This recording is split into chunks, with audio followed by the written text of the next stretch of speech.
It's time to take on our second Stormbird in just as many days. This time for the side quest, The Second Verse, in Horizon Forbidden West. What's up, YouTube? Zero here, and today I have a boss battle against a Stormbird in the side quest, The Second Verse, in Horizon Forbidden West. Now in this video, I'm going to show you the boss battle against the Stormbird in this side quest, and I'm going to give you some simple tips and tricks to more easily defeat this Stormbird. Of course, Stormbirds are my Achilles heel when it comes to Horizon Forbidden West and Zero Dawn, because I hate flying machines in both of these games. Let's talk about this side quest and the Stormbird. So as you can see, this is the first of 3 tasks that I am assigned on the second verse. There are several land gods, machine gods, that you have to restore.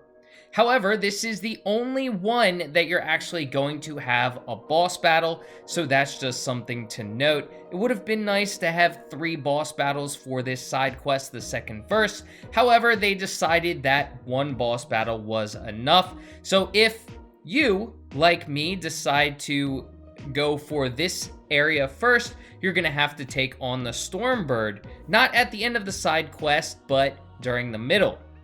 Now, the Stormbird is weak to poison damage, so I would recommend pulling out your poison-type bows or other equipment that you may have that has poison damage, and make sure you corrode your Stormbird enemy. Now, the Stormbird does have electrical sacks that you can explode. You saw at the beginning of the battle that I was able to explode one and utilize that to shock the Stormbird, knock it out of the air, so I could deal extra damage to it while it's on the ground. Now, it does have a ranged attack where it draws its wings together and blasts air. Air can be damaging, believe it or not, depending on how strong the wind is, so be aware of that.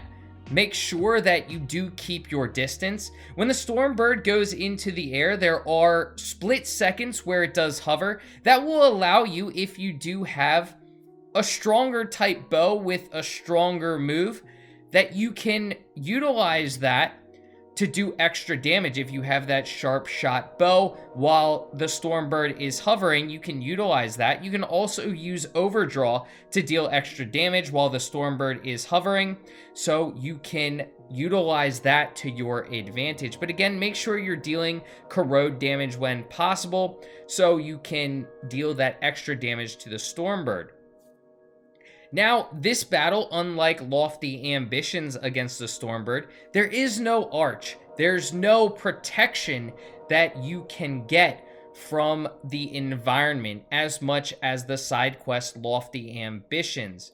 So what I recommend is, if you do lose the Stormbird like I did there, try to dodge. Try to just keep moving around. Don't give the Stormbird an opportunity to get above you. Unfortunately, I wasn't able to do enough in that instance, but make sure once the Stormbird is on the ground that you do put enough distance in between you and it, because it will utilize its wings to do that wind damage, as I was mentioning earlier. So make sure you can get enough distance once the Stormbird comes to the ground. Again, one of the reasons why I hate aerial type machines in Horizon Forbidden West is because you do have the opportunity to lose them when they go up into the air extremely high, or when they start flying around.